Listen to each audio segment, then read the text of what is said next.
Training দাও, আমরা agree to do that, কারণ তারা তো এটা ট্রেনিং ফ্রম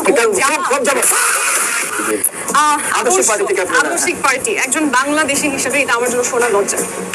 আমার যেই দল আমার বাংলাদেশকেই চায় না, কন্ট্রোল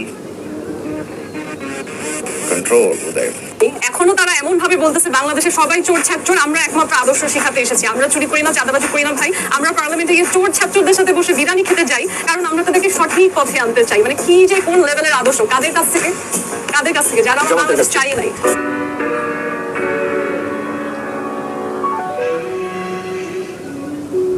যারা অ্যাকচুয়ালি রাজাকার আল বদরের লোক, আমার দেশের যত মানুষ স্বাধীনতা পেতে গিয়ে আজ পর্যন্ত যাদের দাদি নানি আছে, যারা মানুষের সম্মুখে হয়তো এটা বলতে লজ্জা পায় যে সেই রাজাকারদের কারণে তারা হয়তো রেপের শিকার হয়েছিল, যারা বাবা হারা হয়েছে, যতগুলো ঘটনা আছে আমাদের দেশ প্রতিষ্ঠা করতে, তার পিছনে একেবারে হচ্ছে স্বয়ং সম্পূর্ণভাবে যারা জড়িত ছিল।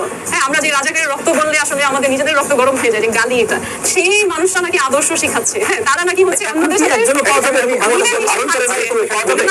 না, আমার কথার মাঝখানে বারবার কথা বলা যাবে না। You have to finish and then you can obviously talk. আমাকে তুমি উঠায় নাও।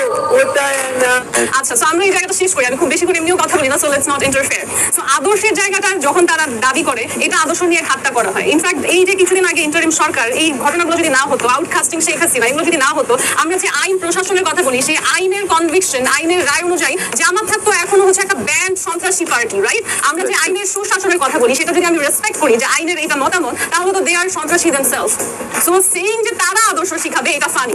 যেটা বাইরে বলা উচিত ছিল সেটা হচ্ছে, আমি বিরোধী দলে আসছি সংসদে, আমার এখানে প্রাইম মিনিস্টারের সরকারি দলের যতটুকু দায়িত্ব আছে সঠিক কথা বলার, এখন আমি পূর্বে যা করছি I am trying to image for myself. আমি নিজেকে আত্মশুদ্ধি করার চেষ্টা করছি। আমি জামাতের লোক, আমি জানি আমার ইতিহাস নোংরা, সেই জায়গা থেকে আমি আত্মশুদ্ধি করার চেষ্টা করছি। সেটা না বলে সে যখন বলে যে বাংলাদেশের এই বিএনপি সবাই চাঁদাবাজ, তারা সবাই হচ্ছে চাঁদাবাজদের সাথে ঠেকায় পড়ে বিদানি খায়, কারণ তাকে ক্ষমতায় থাকতে হবে একই সাথে, এটা আদর্শের কথা না, এটা আদর্শ বিচ্যুতির সবচেয়ে বড় উদাহরণ।